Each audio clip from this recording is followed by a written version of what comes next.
ওম শান্তি। নিজেকে স্থিত করি আমার অন্তর্জগতে, আমার অরিজিনাল স্বরূপে। এই দেহ থেকে নেহারা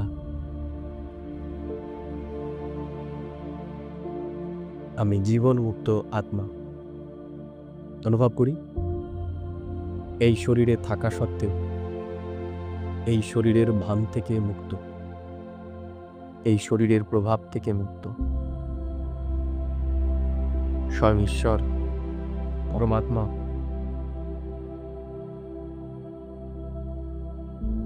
পরম ধাম থেকে এসে আমার জ্ঞান নেত্র খুলে দিচ্ছে। সে জ্ঞানের নব জাগরণ ঘটাচ্ছে। এটাই হলো প্রকৃত রেনেসা।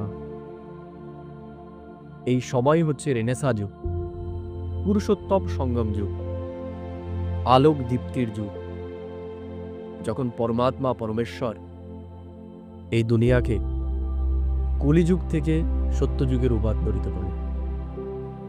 প্রকৃত প্রাচীন থেকে আধুনিক যুগের উত্থান এই সময় হচ্ছে পুরুষোত্তম সঙ্গম যুগ, যুগ বিভাজিকার সময়, যুগ পরিবর্তনের সময়।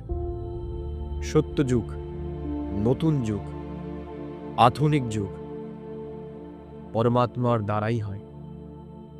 সে এসে পুনরায় আমাদের ভারতের গৌরবের কথা মনে করিয়ে দিচ্ছে।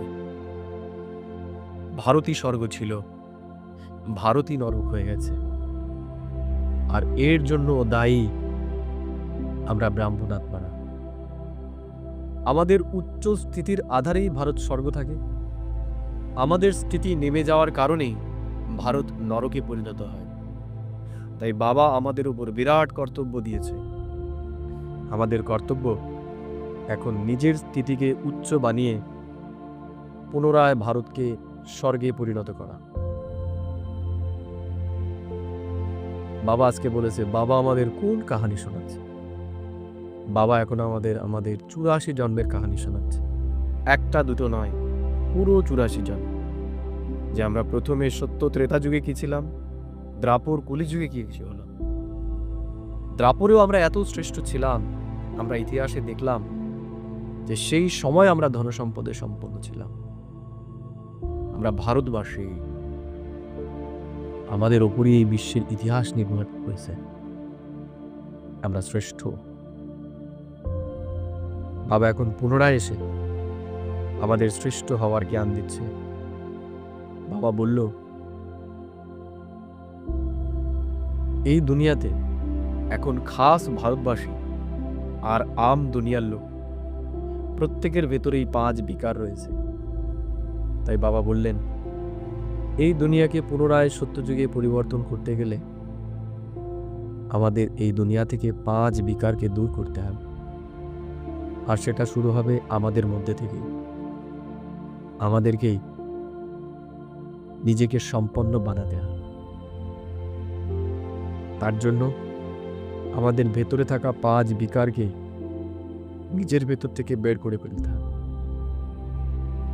আমাদের বারংবার মনে করতে হবে, আমরাই সূর্যবংশী ছিলাম এবং সেই সত্যযুগে এক ধর্ম, এক ভাষা, এক জাতি ছিল।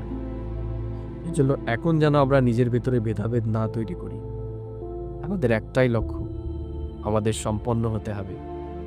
এবং শুধু আমাদেরই নয়, এই পুরো ব্রাহ্মণ পরিবারকেও আমাদের সম্পন্ন বানাতে হবে।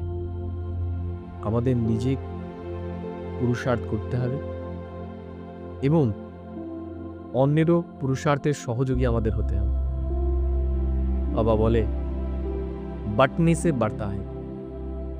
আমরা যত অন্যকে জ্ঞান দান করব, শান্তি দান করব, সুখ দান করব, ততই আমাদের এগুলো বাড়বে।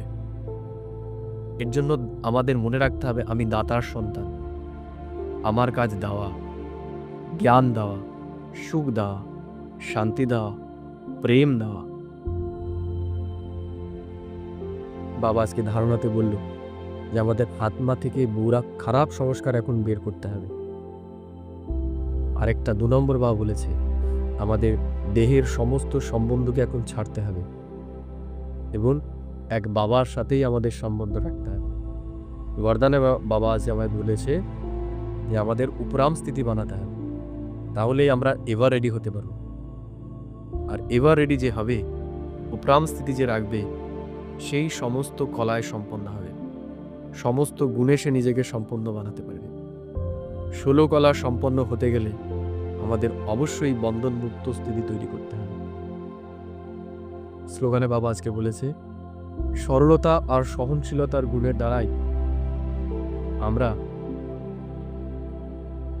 সত্যিকারের স্নেহী এবং সহযোগী হতে পারি।